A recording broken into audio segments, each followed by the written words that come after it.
Hey everybody, so for today's movie review, I'm going to talk about the film Ruby Sparks. It is a new independent film. It's a comedy. It's, like I said, it's a limited release, so only a few theaters have it right now. But luckily, my hometown of Madison recently got this film, so I was able to see it. So Ruby Sparks, you guys, it is about a author who is working on a book. He's made some other successful books before this current one, and he falls in love and has like this obsession with this made up character he has in this new book that he's writing. And he has everything written down of what she's like, what she looks like, what her interests in life are, what her fashion statements are. So he has all this mapped out. And one morning he wakes up and this girl is actually a living, breathing person. And so everything that he has written down about this girl is real. Other people can see her and interact with her also. So it's clearly not his own fantasy or his mind, playing tricks on him. This girl is truly there. And so he has to figure out, who she is, kind of how she got there. And so he's trying to figure out what she's like, and everything else. And he also finds out, and this really isn't a spoiler because it's actually shown in the trailer, whenever he types something about her in the story, that changes a characteristic about her. So if he wants her to speak French, she can speak French when he types on the computer or the typewriter. If he wants her to be happier or more sad, he has control over that. So he has pure control over this girl that he's typed up and is now a living, breathing person.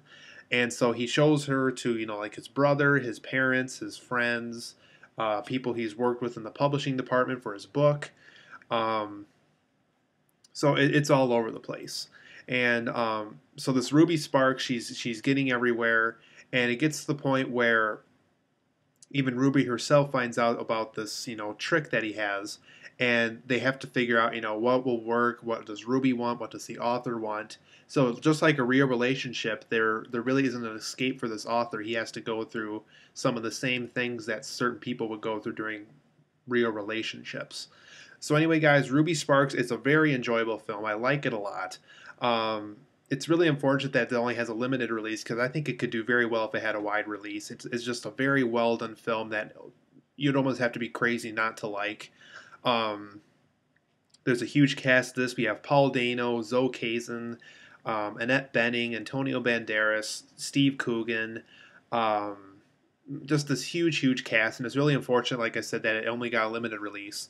But as far as positives and negatives go for this film, you guys, I thought the story flowed very well. I mean, I was entertained the whole time. It just has a brilliant flow. It almost plays out like a David Fincher film in the sense that you're sucked into it the whole time. It never feels dull.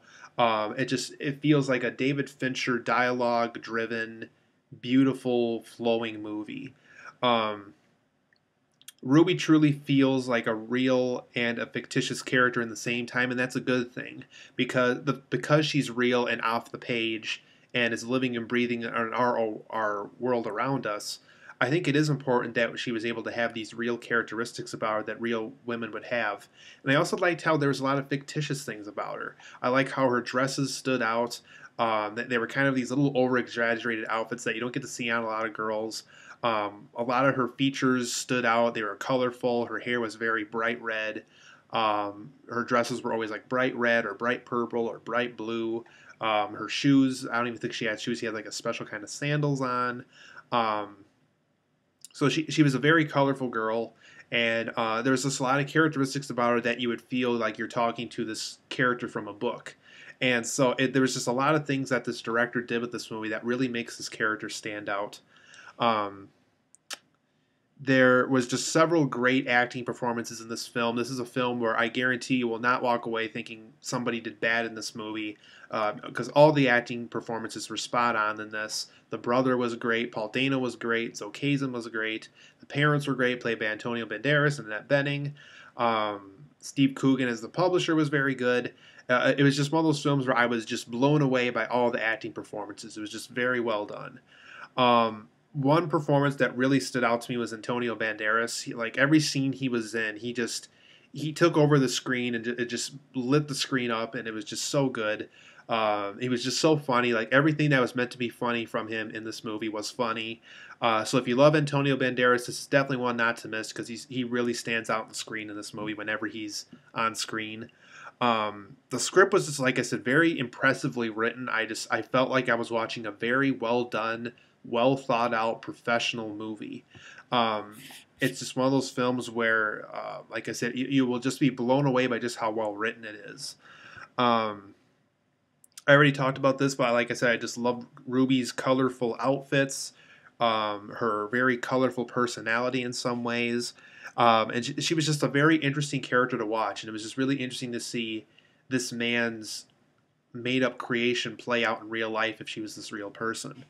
The concept was just so intriguing in this film, you guys. I was just the concept really connected with me. Even when I just first saw the trailer for this movie, I just like that is a very neat concept for a movie, and it kept the promise the whole movie. Very interesting concept for a movie. I thought this concept of this author making a character, the character comes to life one morning, and several days pass, and it's this character's still around in our reality, and it's just a very intriguing concept. It's almost like a modern day Weird Science in some ways. Um, as far as negatives go, you guys, I thought it was kind of weird that. And I'm not too big on racism. I try to avoid it. I'm not a very racist person, but it was just kind of awkward to see Paul Dano have Antonio Banderas as his dad. Paul Dano strikes me as someone that has no Spanish descendant of any kind. I mean, he's not a Spanish guy. And even if he was like 10% Spanish or whatever, he doesn't pass that way as far as being father and son of Antonio Banderas. Um, so I don't know why this, because I loved Antonio Banderas in this and I loved Paul Dano in this movie, but they don't pass as father and son to me for some reason. And what's kind of weird is his brother could pass as the son because he was also Spanish too, but um, yeah, it just he didn't feel like he was his son. Like I said, the acting was great in this. I'm not complaining about the acting. I'm just complaining about who was the casting person that said, "Hey, let's cast this non-Spanish person with the Spanish dad, and let's pretend they're father and son." I thought that was kind of awkward. Um, there were some occasional scenes where the viewer might lose interest in what the film's trying to do, and what I mean by that is there's a scene in this, without me ruining the movie, of course, where Ruby's finding out about Paul Dano having this control of her on this typewriter, and it was just a very awkward scene to watch. I mean, it was one of those things where, oh, well, Paul Dano knows how to do that already, and Ruby's aware of it now. And why are they going through this weird 5 minute montage of Ruby doing all these weird things? And it just, I felt like it didn't need to be in the movie. It just kind of bothered me when I was watching it, and that's not in a good way either. The ending I didn't hate, but I didn't love. It was almost too open to me, and I do like open-ended endings where you can interpret it for yourself. Um, but this one was a little bit too open, and it was almost too unanswered in some ways. I left the theater kind of feeling like, well, did this happen or did this happen? Is this going to happen now or is this going to happen now? And even though that's fine and that's cool that you're keeping it open, it's almost too open. I almost it's almost like you couldn't decide on what ending you wanted, so you just left it open because you didn't know which way to go for an ending. So that's what kind of lost my interest with the ending around that happened. Um, Another scene that kind of lost interest in me um, was, like I said, without giving away the film, there is kind of this. You think it's going to be a twist in the movie, but it turns out it's very quick and doesn't turn into a twist, but you think it's going to. Where Steve Coogan does something to Ruby that you think is going to kind of change the way the film plays out. It just felt like it almost felt like it didn't belong in there. And the reason why I say that is another complaint I had about the movie is I couldn't tell if this was a human versus human story, a human versus self story, or a human versus nature story, which is kind of the three things that the author has to choose or the writer has to choose whenever they're creating a story. And I couldn't tell which one Ruby Sparks wanted to be. Is this guy versus himself, and he only these characters he creates on the page are the only people who are good enough for him, or is it a human versus human story where he has this person out and it's kind of like Weird Science and everybody wants this girl now, and or is it a human versus nature story in the sense that when writers are stressed and can't write when they're making this book, um, is this film trying to tell me something that writers experience something of some kind when um, they're creating books and they're running out of ideas or something along that line. And so my bet is more on human versus self, but because I'm just so unsure of it, and because most films establish this by the end of the movie, I just really didn't know which one the director wanted to go with. And like I said, even though I guessed it was human versus self, I wasn't given enough information, or the director didn't do enough things with one of those three to make me tell which kind of story it's trying to be. Um, but other than that, you guys, Sparks is a terrific movie, and like I said, it's really too bad that it's a limited release because I think it could do really well as a wide release film.